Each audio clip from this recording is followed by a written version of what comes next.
If you're in your first few years of growing a photography business, chances are you might be making some mistakes that are actually slowing you down big time. So today I'm laying it all out. The real deal lessons that I wish somebody had told me when I was starting out, so that you can dodge those rookie roadblocks and pull full speed ahead in your own business. Let's dig in. The first thing I wish somebody had told me when starting my photography business was to stop waiting for that mythical better time. Go with now. There's never a perfect time to start your dream photography business. So whether you're dreaming of getting your business off the ground or taking your side hustle to full-time or finally pursuing those dream shoots with the clients that you really want, I get it.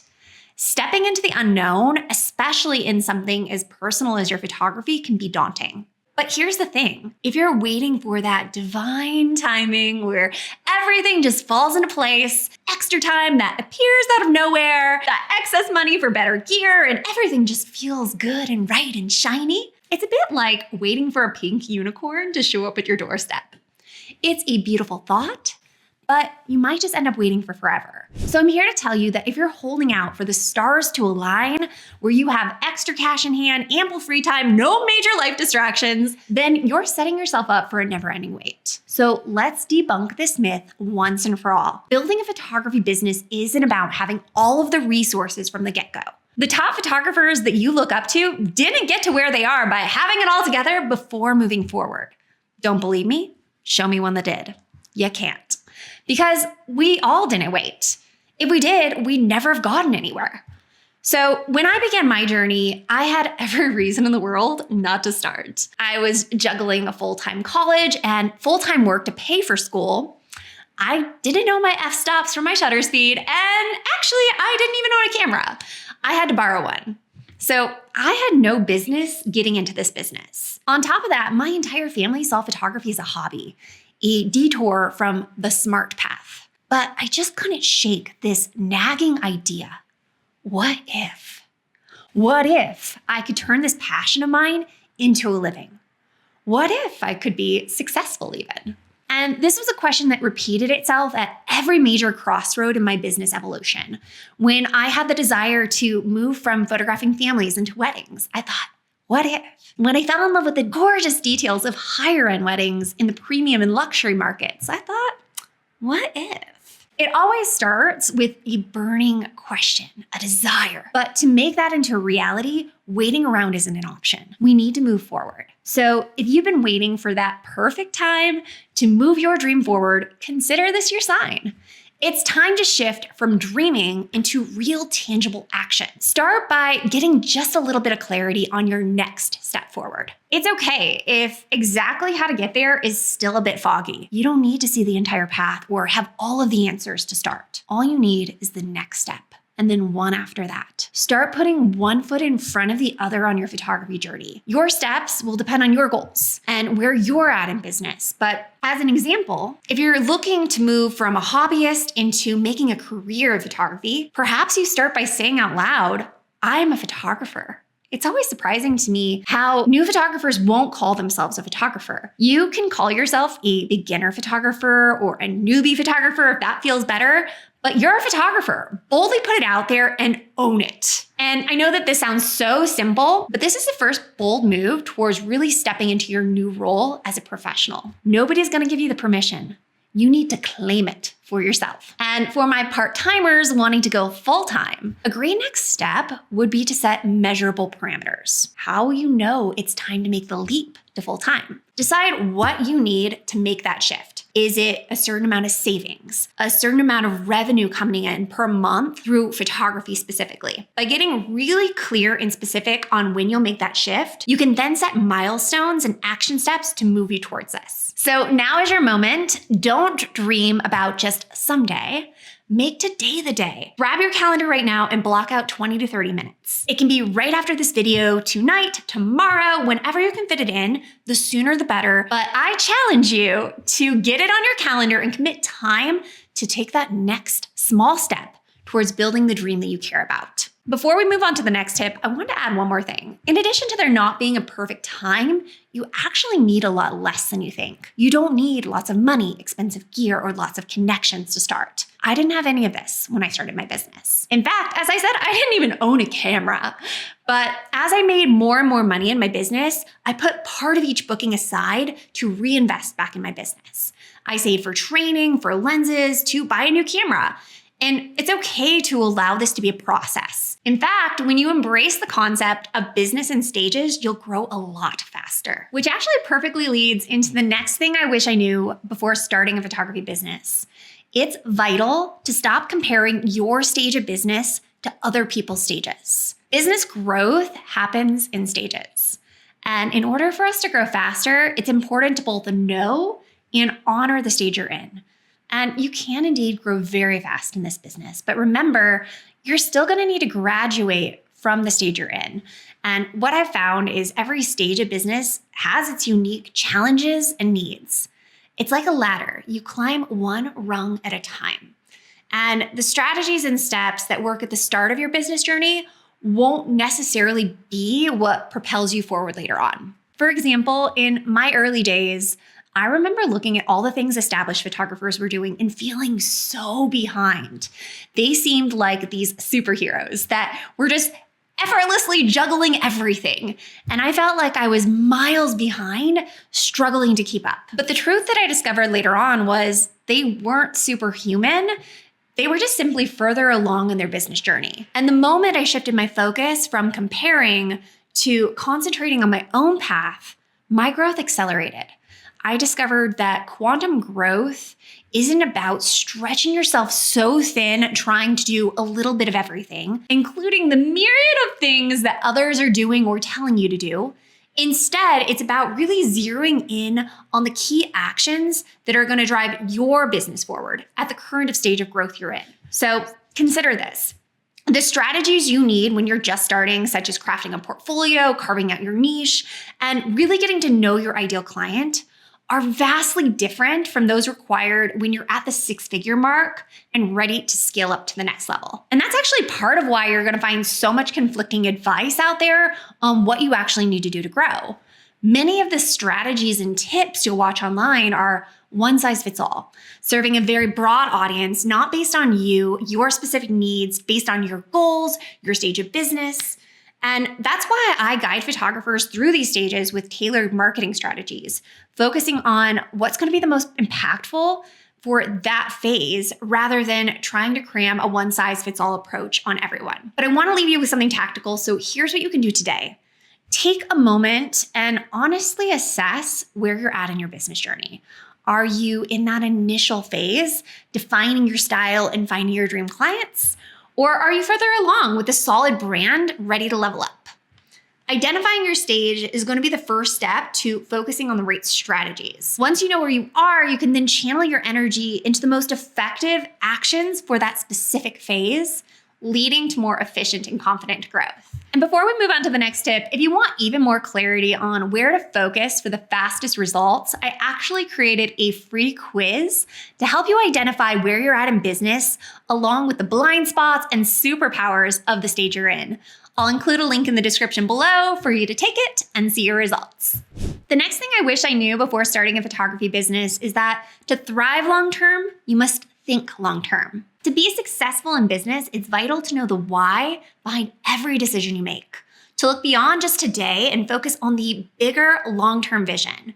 But what does this mean exactly? It's about avoiding the trap of short-term thinking, where you're just reacting to immediate needs and circumstances.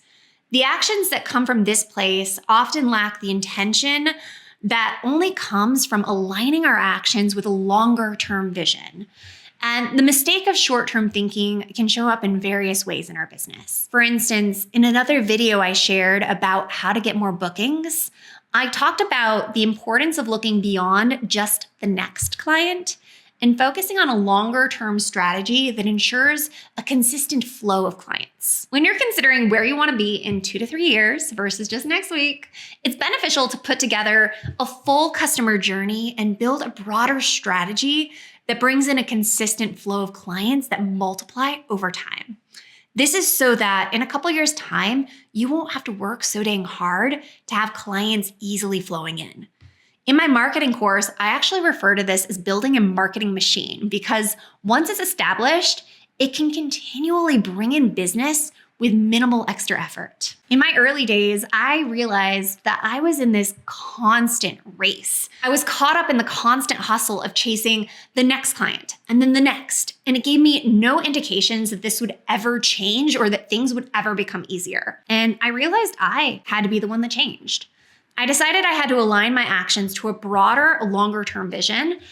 So I asked, what do I really want? My pie in the sky dream was actually booking clients who really valued beautiful high-end details. Clients that were happy to pay premium for higher end work. And I wanted to have these clients easily flowing my way. I didn't want to have to chase after them. I wanted to be photographing, not hunting. So with that in mind, my entire approach shifted. This allowed me to transition over a few months from my short-term hustle to a longer-term growth plan. And this made it so much easier to decide where to invest my time, my money, and how to prioritize my daily tasks. In other words, I now had a destination. I knew where I was going. All I had to ask myself was, what can I do this week to get myself there faster? So I recommend this to any new photographer. In order to build a business and life that you love, one that fuels you rather than drains you, it's essential to begin with the end in mind. Start thinking a few years out rather than, what am I going to do this week or this month? And to kickstart your long-term thinking, begin by dreaming big about where you want to be in 2 to 3 years. Give yourself the freedom to imagine without limits. Journal about it. Make it as vivid and detailed as possible. Start with the words, in 2 years from today, my ultimate business looks like, and then fill it out. Just write your heart out. And this isn't just for fun. It's actually the first step towards defining a business vision that will guide today's actions and shape tomorrow's outcomes. This kind of long-term thinking is vital if you don't want to forever be stuck in the grind of just chasing client after client. And if you have more questions about how to craft an actionable long-term vision for your business, drop them below or comment the word vision, and maybe I'll make a video with more advice around this topic. Another important thing I wish I knew before starting my photography business is a simple yet powerful mantra I've adopted over the years. Do what you need to do. When I first started, I was a terrible photographer, but hey, we all start somewhere. One of my biggest hurdles in the beginning was figuring out how to build a portfolio and gain experience when I wasn't confident charging for my work yet. And I can still remember scouring online forums and talking to seasoned photographers only to hear complaint after complaint about newbies charging too little and bringing down the industry. Back then, this kind of talk made me question my own approach. Was I supposed to start off with high prices? Was I undervaluing my work, or worse, hurting the industry? But as I grew in my career, I came to see this kind of recurring narrative for what it really was, an expression of fear and scarcity. And it's a mentality that I firmly disagree with. It's often less about helping new photographers grow and more about established photographers feeling threatened by fresh talent entering the field. And sometimes it's even disguised as well-meaning advice. And hey, if you know my content, then you know I'm all about photographers growing fast and charging a premium for their services. I want you to charge good. But let's be real. In the beginning, sometimes starting small and humble is actually the smartest way to grow big fast. It's okay to start where you are. Charge what feels right for your current skill level. Don't be afraid to do what you need to do to build your career. And sure, there are other paths to build a business without doing free or low price shoots. But for the majority of new business owners without connections or lots of startup money, this will typically mean slower growth. That's why I believe it's time to redefine free. Early on, offering free shoots isn't about undervaluing your talent. It's about strategically gaining experience and crafting a portfolio that attracts your ideal clients. At this stage, this can actually be even more valuable than money and can lead to being able to charge higher rates faster. For me, it was about improving my skills. So I shot as much as possible. family, friends, coworkers, anyone willing to trade their time for a few decent shots. And later, when I shifted my niche to weddings, I knew I needed to create a portfolio that resonated with brides. Like attracts like, and I knew I needed to show that I could do that kind of work. I had a second shot, but I wasn't able to show any of those images. So I proactively set up free shoots to build a small portfolio around that niche. My initial weddings were also low cost, but as demand increased, so did my pricing. I knew low budget pricing isn't where I wanted to stay, but thankfully, I was humble enough to realize something important. Money isn't the only kind of value there is. There's a lot of value in shortening the time to get to where you want to be. And yes, I could have waited for the right opportunities to magically fall into my lap, but I might have been waiting around a while instead of getting the experience I needed. Instead, I created a win-win for me and my clients, put myself out there, and proactively did what I needed to do to grow. If I can leave you with one thing, it's this. You'll hear a lot of opinions along the way. A lot of people have a lot of things to say, but remember, not everyone offering advice is where you want to be. And their views, no matter how loud, don't pay your bills. Don't let industry opinions dictate your path. Do what you freaking need to do, whatever it takes. Be humble, be bold, be proactive, raise demand first so that you can then raise your pricing. It's up to you and you alone to make your dreams happen. Before I share the next tip, I'd love to know which of these has resonated with you the most, or I'd love to hear any things you wish you knew before starting your business. Let's keep the discussion going in the chat. The next piece of advice I wish I'd been told before starting a photography business was to focus on building relationships, not just closing transactions. Even when working with my earliest clients, my goal was to make each person feel valued and special. But there was a turning point in my career when I realized that this heart-first approach wasn't just a personal way of working. It was actually a really powerful yet widely overlooked strategy for true business growth. Also, most photographers weren't making this a focus, which meant it was a great way to stand out. So I decided to maximize it. I began to intentionally weave this heart-first philosophy into every facet of my business, from my brand messaging to my marketing to my sales. And this approach goes beyond just delivering quality work or surface level niceties. It's about developing a deep understanding of your clients' needs, worries, and desires, and reflecting this understanding in every part of the customer journey with you. From the first time they ever hear about you or see your website, to the initial contact, all the way to the shoot, post-delivery, and follow-up. Every client interaction becomes more than just a step towards completing a job. It's an opportunity to deepen a relationship. Designing a customer's journey is powerful to do at every stage, from a potential client's first impression with your brand to the sales conversation, which helps land that booking. But my favorite part of this is when it's done right, even long after making the sale, this will create what marketing expert Kevin Roberts calls a Lovemark business, or a business that inspires loyalty beyond reason. This creates clients who become your business advocates, raving about your work, not just because of the pictures you take, but because of the emotional connection they formed with you and your brand. So to put all of that more simply, really lean into becoming a friend to your clients. Treat them like you would family. Here's the thing, our photography isn't just another service like in another business. In our specialty as photographers of people, it's an experience. When you focus on relationships, you're not just building a client list. You're creating a community of people who are excited to be a part of your journey and eager to spread the word about you. And that's a secret to a sustainable and fulfilling photography business. Here's one thing you can do to get started. Think of the first 3 touch points in your customer's journey with you. Perhaps this is how they first hear about you or discover you, to going to your website, to the first email communication. Write these down. And then the next step is to brainstorm how each of these can be made more personal. Simply asking this question will start you on the right track. So that's a few things I've discovered over the years of growing and running my own super profitable, fun, fulfilling photography business working with dream clients. And if you're someone who wants to learn even more about how to grow a successful photography business, watch my next video here where I'll cover the top photography business mistakes that are silently killing your profits and what to do instead. I'll see you there.